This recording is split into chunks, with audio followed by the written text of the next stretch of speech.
welcome to the 757 Spy Flight over on YouTube. Thank you for coming in. Welcome to the channel. Welcome if you're new. My name is Dave. I do all the spy flights over on Twitch. Just launched a Patreon. We'll yammer about that later. We have got a big VATSIM event that is coming our way this weekend. It's called Cross the Land. This is a long haul, and if you're used to flying in some VATSIM events, well, this one's a little bit different because, well, you got to get your departure time set up. I mean, most of the time in flight sim, we do not care about departure times and meeting a schedule and stuff. Well, guess what? We're going to have to worry about that this time. So this is not a complete flight. What this is sort of a getting ready to go and do the flight here. And we're going to start off with, well, let's just chat about it. Cross the land. This is basically from the Middle East, and we're going to be heading up into Europe and also parts of Scandinavia. And I believe the UK is also a destination as well. So the whole point of this is to help you get ready for Cross the Land. I'm going to show you a way to perhaps help you stay on schedule. We're going to talk about snacks and drinking too much coffee. Okay, add-ons that I'm going to be using for this, I will be using Navigraph SimBrief and SimToolkit Pro. I will have payware airports and a freeware airport. So my departure airport is a freeware from flightsim.to. My arrival airport is a payware for Frankfurt. And then I'm also going to be using SimAware. You know about SimAware. That's the map where you get to go and check out where all the airplanes are and stuff. So those are going to be some of the things that that I'm going to be using to do Cross the Land. Let's take a look at a few things that you ought to do before. This is the day before, okay? A couple of ideas for you. Walk, work out, get a good night's sleep. Look, my flight plan right now is 6 hours and 37 minutes, and that's just flying time. That is not pre-preparation of your airplane, waiting for clearance, and all those other things, okay? So day before, walk around a little bit more. If you work out, do a good workout. Don't do a workout so that you're like, you know, uncomfortable and in pain the next day. It's not one of those sorts of things, but I'm going to be sitting in the chair for about 8 hours. So you're going to be sitting in your chair too. So I also really like to suggest the day before your flight, or maybe 2 days before your flight, start up your simulator, get the airplane that you're planning on flying, and load in at your departure airport. You may even want to do a short flight out of your departure airport. That's actually what we're going to be doing on the spy flight this week. Probably Thursday, we're going to depart from all of our departure airports, all the spy flights. Pilots are going to go to their departure airport and do like a 30 to 60 minute flight out of the departure airport, just so we're a little bit familiar with what we're doing. Okay, and then the next flight that we'll do on Twitch is going to be about an hour away from our arrival airports, and you need to load in and just make sure that your airport is working, because you're not going to have time to troubleshoot all the things that you need to troubleshoot before on the morning. Okay, flight day, you get up in the morning. My departure time is going to be really, really early, but still do a light breakfast. Again, we're spending the day sitting in a gaming chair. You don't need a really big monster breakfast. But what you are going to need is a couple of snacks, and we'll talk about that in a second. Before the flight, okay, if you get up and you've got a couple of hours before the flight, walk around, move around. Again, you're going to be seated in your chair for quite a while. You can see the thing at the bottom of the graphic there. It says limited time away from the cockpit.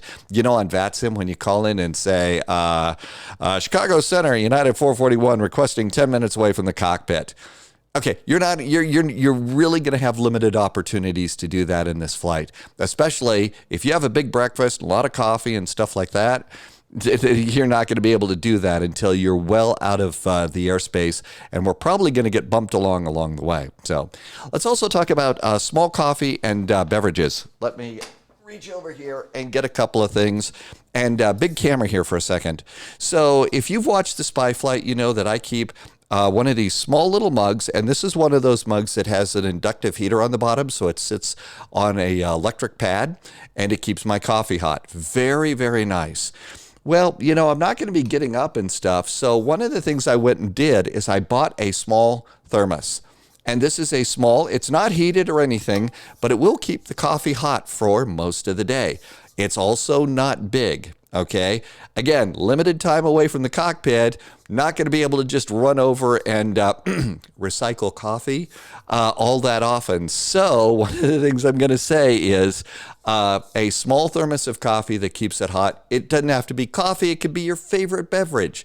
Although when it comes to favorite beverages, if you're an adult, I will suggest refraining from adult beverages until, you land. But there you go. But small thermos. Okay. Another thing that I'll suggest is some small snacks. This is a small little cup of Mott's applesauce, okay? Just a couple of small snacks in snack packs that you can put maybe even a small cooler by your desk. Just your favorite snacks. And yeah, have a couple of, Oreos with double stuff, your favorite your favorite cookies and things like that, but also a couple of these things too, just to kind of balance it out a little bit, because again, it's going to be a long flight. The real pilot's going to get up, and you might get to get up as well, but this is a good idea for you. Okay, so now that we've done that, let's talk about timing. So one of the things that you got when you registered or booked your slot is a CTOT, and that is your calculated takeoff time. And my calculated takeoff time is going to be 12:50 Zulu. You've got a time too. And most of these big events that are timed with time departures like this, so that we can all get out and not wait, have 100 people sitting there waiting for a clearance. One of the things is they want you to be ready for push and start 10 minutes before departure time. So one of the things that I like to suggest is a little thing called back timing. And I'm going to show you a graphic here, but if you look in the description below, you're going to see a bunch of characters. It might look a little bit jumbled up, but if you copy and paste it into NotePad, you can go and use the thing that I'm going to show you so that you can kind of back time your flight a little bit too. And here it is. This is my back timing chart, and oh my gosh, look at all those numbers. So this is called back time your departure, and this is an hour before your departure slot. So in my case, my departure time is going to be about an hour before my slot here. So let's start at the bottom. That's your takeoff time. My takeoff time is 12:50 Zulu. That's going to be 5:50 a.m. local time. Yes, I love flight sim. I'm getting up and ready to take off by 5 in the morning. So it's going to be... Anyway, so subtract 10 minutes from that, and that is when you need to be ready for push and start. So in my case, with a CTOT time of 12:50, that means I need to be ready to go to release the parking brakes and have the airplane push back 10 minutes before departure time. That is 12:40 Zulu, 5:40 local time, and there you go. Doors closed. So as you are setting up your airplane, I like to be able to close the passenger doors, have everything loaded, fuel and ready to go 10 minutes before that. Again, and the times that I kind of came up with on these, this is based on boarding passes that I saved from Real World Airlines. So 10 minutes before that, so at 5:30 local time, that's when I want to be closing the doors of my airplane, getting rid of all of the luggage carts, disconnecting from ground power. That's when you want to start that. 20 to 30 minutes before that is when you want to start loading your fuel, loading your passengers, loading your cargo, making sure your clearance, setting up your navigation. So that's your 30-minute work time that leads up to closing the airplane doors. Okay, so that's I'm going to start loading my passengers at 5:10 a.m. local time. And that means 10 minutes before that, I'm going to start turning on the airplane. Power on the airplane 10 minutes before. And so I'm going to have my simulator turned on and started probably a good 15 minutes before that.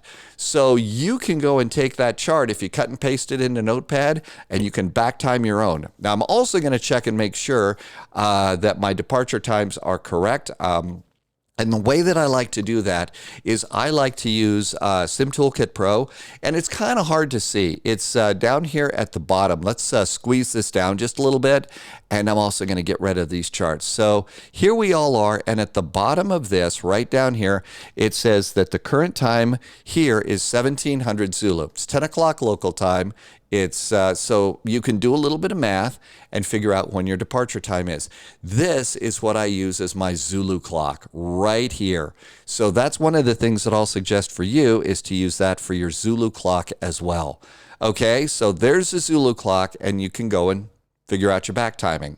Another thing that you probably got from all of this is if you look at your reservation page right now, you're going to see that your route has probably already been pre-assigned to you. Let's make this just a little bit bigger. This is my route. I'm going from Bahrain to Frankfurt. Okay, so here is my route. My route of flight, there's the route that I was given. And I've already gone and taken and plugged this in to SimToolkit Pro and SimBrief. So this is going to give me an idea of A, is the route good? Does it work? Yeah, sure. All the points connect to each other, so that's a good thing to do. It has also given me an idea of what runways, based on the weather today, might be. It also has given me a flight plan. So here we have my flight plan for today's flight. We're going to be, this one right now has got me at flight level 380. Gives me an idea of, now I planned this out for the A310.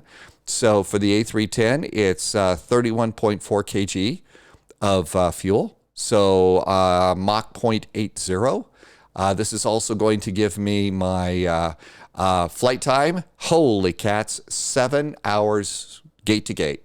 It's going to be a 7-hour flight. 183 passengers, 5.2 kgs of cargo. It gives you your zero fuel weight, your fuel, all of that information. So you could actually go, and if you have the time, I'd even say fire up the sim, try and load in your flight plan, make sure it works. You know, we don't do long haul, at least I don't do long hauls like this all the time. So if you can go and a couple days before this event, fire up the sim, plug your flight plan into the McDo or the FMC, depending upon which airplane you're going to take, wow, is that a good idea? Another good idea that I like to suggest, and that is also plug it into Navigraph. Get your charts. Go ahead and get what I call, and you can see it down here. You know, in the old days of aviation, back when all the charts were on paper, the pilots would stack up their charts one on top of the other based on the order that they needed their charts. Well, here in SimToolkit Pro, you can stack up your charts along the bottom here. And I try and stack these up in the order that I think that I'm going to need. And right now, if I were doing the flight today, well, there's our parking stands right there for Bahrain. So I can go and see, there's some places that I can go and park the airplane. Let's go ahead and figure that sort of thing out. Then I'm also going to have another look at the airport, and this is going to give me an idea of what runways there are. I'm going to have a look at this and just see, okay, there's one big runway, and I'm going to look at my flight plan, and the flight plan for today says that we're departing off of runway 12 left. So if we're down here in the terminal, it's taxiway Zulu, probably, you know, Papa over here to Alpha. Just get that straight in your head, because there's going to be so much going on that if you can think this through a day in advance, wow, are you going to be a Tom Cruise pilot on this, because you're going to be all ready to go. So, okay, there's that. Now, Bahrain does not really have a bunch of SIDs and stars, but it does have an RNAV departure. So chances are, even though SimBrief and SimToolkit Pro did not give me a SID going out, I did see that there was a set of radar departures for Bahrain, 412 left. And what this does is this also gives you an idea of what are some of the jet departures that you can go and do. What are we doing? We're doing direct to, I don't see any of these up here. So I'm not sure which one of this is going to be. But I'm going to look at this and try and get an idea of what to expect. That way, if they do give me a departure, let's see, this has got me Bahrain. Does this give me Aloso? Because my next checkpoint. Anyway, this is the time to be able to take a look at this and give yourself an idea. I still have some studying to do. Another thing I'm going to do is look here and see what my transition altitude is, 13,000 feet.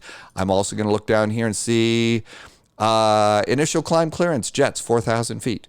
If they tell you in your clearance to climb via the SID and don't give you a number, they're expecting you to look at the SID and check for a jet altitude here. Okay, so There's my initial clearance.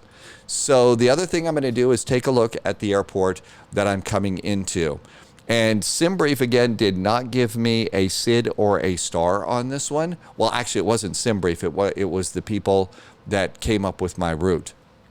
But what they did is they gave me the last checkpoint in my flight is Carax.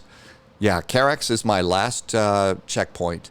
And so based on the weather today, SimBrief has me landing on 7 right.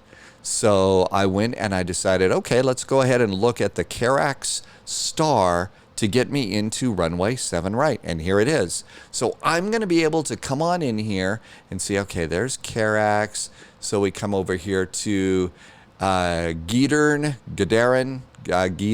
I'm terrible at pronouncing these names. Okay, then there's Metro, Itaru, and Iblis. Okay, the Iblis looks like this is my last checkpoint at about 5,000 feet. Do we have Iblis over here? Well, if it is, I don't see it in here. D. I don't see the actual name in here, but there's Tau. So I don't see a direct connection in here with this last checkpoint here of Iblis, but it is the initial approach fix for 7 center and 7 right. So this is going to put me in the neighborhood, and that's where that's the best I'm going to be able to figure this out.